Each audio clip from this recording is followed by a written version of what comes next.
Dalawang beses na anakan? Sino? Hindi ko nga alam kung sino ang nagdadali naman. Sinong dalawang beses na anakan? Ito. Ah, ito na. Samantala, ito dalawang beses na. Ay, ibig sabihin, may pinasok din ito. Ay, kawawa naman. Kaya nga pili ang inaan ng loob ko ay. Ay. Sabi ko may kapansanan na ang aking ginagayupan nila. Welcome back to my channel, Chimo TV. Isang mapagpalang umaga sa ating lahat yan mga kalingap. Tuloy-tuloy pa rin ang ating pagtulong. Maulan dito po sa lugar ng Camarines Norte, Barangay Calabasa, Labo. So yung mga kalingap, may nasilip po ako na bahay po na giba-giba na. At nakakalungkot po yung kwento dahil si nanay po ay may anak po na may kapansanan na ginagalaw ng masasamang tao. Kaya yung mga kalingap, bago nyo po marinig ang kwento, ay kung ikaw ay baguhan sa aking channel, pasubscribe naman at pakipindot na rin ang bell button all para laging updated sa ating mga ginagawa, at pa-share na rin ang video na ito para mas marami pong makakita at kung sakali ay marami pong makakatulong kay nanay. So ito po, pasupport na rin po ng channel na pala Kuya Bal Santos Matubang at Edna Vlog at Kalingap Rab. So tara po, pakinggan natin ang kwento ni Nanay Dolores.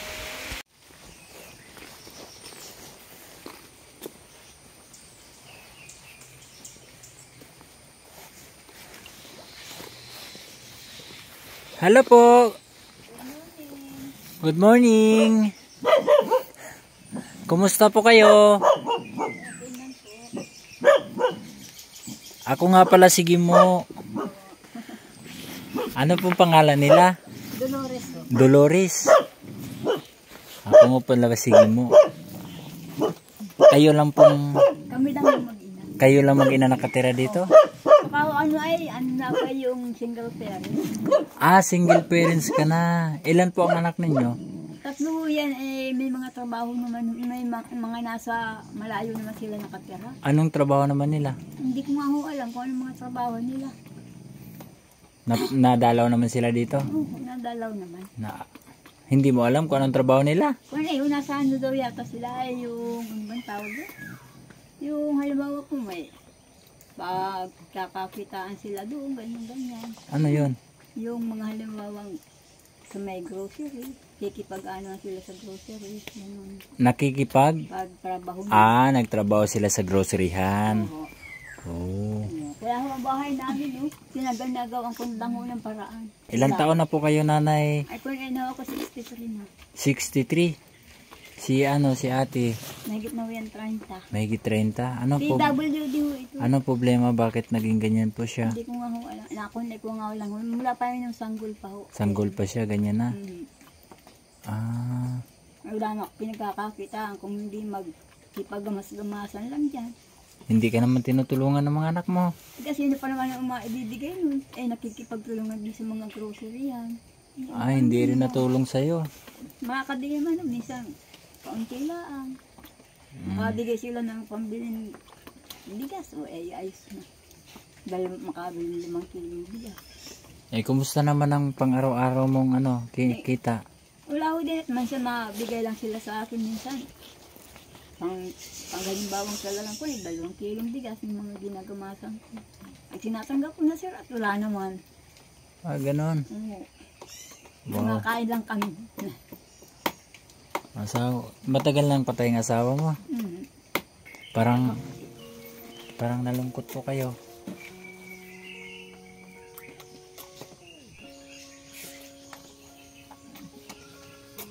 Maaari mo bang maikwento yung malungkot sa buhay mo? Talagang malungkot kasi siyempre pag wala kami makain, mag-debensi ako. Naiiwan ko nga mo ito Nakandaduhan ko lang yung bahay. Kinakandaduhan mo lang? Baka natin lumayas. Alakan lang naman dito sa gayong kapitbahay namin ito. Minsan na ba kayong hindi nakain sa isang araw? Ay, minsan ngayon na hindi pa kami gumakain. Ngayon? Wala kayong pansaing? Oo. Kasi nung lakad ko kapon, wala man akong nakuha. Wawa naman. Wala man akong kontak sa mga anak ko. Kaya nga ho kahit na paano, sige na ako ng trabaho kahit may nararamdaman. Hindi ba yun, kahit naman bigas, at least hindi kami magugutom. Kahit na paano. Okay May lang. nabigay naman ho ng bigas pag ako'y nagkagamas. Okay lang sa'yo, kahit bigas lang ibibigay. Ay, hindi nga ho sana pwede kasi yun naman binibigay nila. Tinatanggap ko na sila, paano naman? Ay, kawawa naman si nanay. Tapos, yung hindi rin man ito makakatulong Hindi nga sa'yo. ito makakatulong sa akin. Ako pa rin yung lumalakad. Oh, pag hindi ka kumain, mag-alala ka rin dito kasi kailangan din siyang kumain. Nagtsatsaga nga kami, maski walang ulam. Sabi ko nga nung magulit tayo yung gabi kahit wala pa tayong bigas. Sabi ko dito, nag-inom na mo ka ng mainit ng tubig. Okay na. Okay na, laban naman eh. Sabi ko nga kung hindi pa kayo nagdating, lalakad na naman ako kayo. Hahanap ka na naman. Ano panibago. Sabi ko nga niya ako talaga Lord, ako hirap na hirap na. Hirap sa buhay ko. Siyempre baga po, wala ka nang asawa, wala na sa magwahanap, ay paano na? Kaya ko nga medyo sa mga pakiramdam po sir ngayon, pero sige na. Sabi, bahala na ka ako ang Lord. Marunong naman maawa ang Panginoon. Ay lakad, sabi ko nga ho ay kahit na tayo magutom sa isang araw, di bali na. Basta kinaumagaan kakain. Ayos na po yun. Alam mo ba na ang Panginoon pinapapunta ko dito? Siguro po kasi yun na nga po ang panalangin ko Sa tuwing gabi, bago ako matulog, nanalangin na nga po ako. Pagising sa umaga, ganun din po. Halos umiyak po ako, halos umululo ako. Lalo na po wala kaming makain. Sabi ko nga sa anak ko, sinsya ka anak, dahil ganito lang. Buti na lang itong anak mo ay hindi rin siya May buti na, gaanong naintindihan yung mga nangyayari. hindi ko niya alam. Kasi kung naintindihan yung paghihirap niyo, baka naiyak din siya ngayon. Hindi na alam. Ay, siyempre baga po may kapansanan, hindi naman yan alam. Kaya sabi ko nga niya, Diyos ko Lord, tulungan niyo po ako, sabi ko. At para po ako hindi ko nakaya. Wow. Paano pag lumakas ang ulan dito? Ay, wala po, ulan din kami. Ganun din. Mabuti nga may naawa sa amin, lagyan ng trapal, babaw. Donation lang din yung trapal. Donation lang din mo yan. Okay, wala bang naabot dito na nagbibigay ng tulong? Wala ho. Wala pa? Makakalungkot naman. Kaya ho dito kami, nakakaroon na kami dito ng halimbawa may kalamidad. Nun lang po yung mga relief laang. Pag ganito wala naman, wala rin. Wala talaga. Talagang sagad-sagad, wala talaga. Ano nga po pangalan niyo ulit? Dolores po. So, Nanay Dolores, mayroon po akong kaunting tulong na makakain naman kayo ngayong umaga. Ay, salamat naman po. So, kukunin ko muna. Anong pangalan ng anak mo? Sarap po yan. Rot. Ayan. Palakas ka, Rot, ha? Ayan. Nalakas naman po ba? Kaya lang ako talaga siyempre baga po nag-iedad na. Oo nga. Ay, paano na? Sino na mag-alaga sa kanya? Yun nga, nakakalungkot, diba? Yung po, nakakalungkot talaga. Kaya nga ako, dinadaan ko lang sa tulo ng luha. Sabi ko nga niyo, mahala naman ang Panginoon. Sabi ko, hindi naman ako pababaya kung sakaling ako'y mawala. Opo, tama po. Ang Diyos na rin magbigay ng daan para sa kanya. Ano po? Ayan po, Nanay. Yung iyak mo ngayon, napalitan natin ng saya. Ayan po, may makakain ka na ngayon. Salamat po ng marami. Wala mo kami sariling bahay, kaya ako iisip ko. Tikitira lang ho kami. Nakikitira lang pala kayo dito. Kumusta naman yung may-ari ng bahay na to? May, Yung may kaya naman? wala din ho. Wala din. May bahay din sila. May bahay din ho sila pero inanggalis na nga ho din dito sila. Sabi nga nila, mapulok ba niya ito? Baga tinirhan nyo na lang. Sabi sa amin, tirahan nyo na lang. Wala pala na kayo titirahan. Mabuti naman. Kaya nga baga po sabi ko nga sa Panginoon ay, maraming salamat naman po ako sa Panginoon. Pag wala kami kakong matirahan, nagpapatira naman. Yun nga. Bait ng Panginoon. Tapos ngayon, wala kayong makain. Dumating naman ako. Ayun nga po, kaya nga po ako natulo din ng luha eh. Nawawa naman si Dolores. Hindi makakain. Alam mo naman, pag ito ho ay iwanan ko din, hindi ako nakakatagal ng iwan dito. Simple babae baga ho.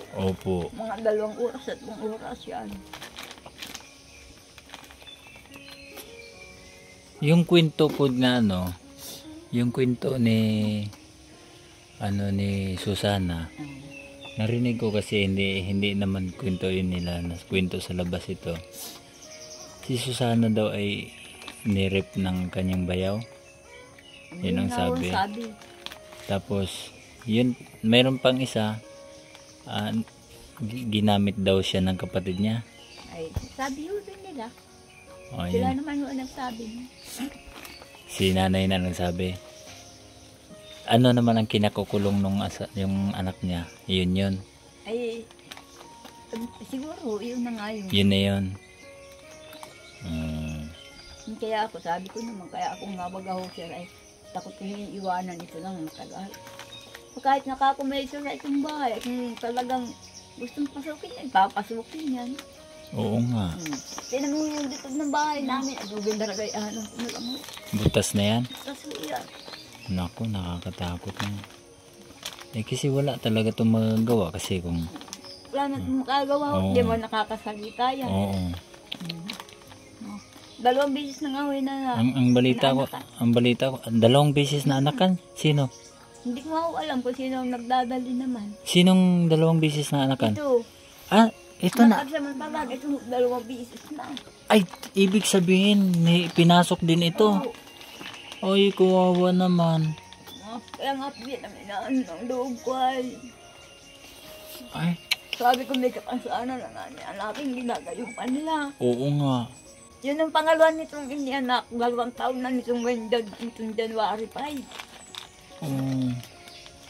Ay, naroon nga doon sa isa kong kapatid. Sabi ko, hindi ko muna kakayanin. Ibig sabihin, may tao dito na umaaligid-aligid nanay. Kaya nga, hindi ako makalis ng matagal.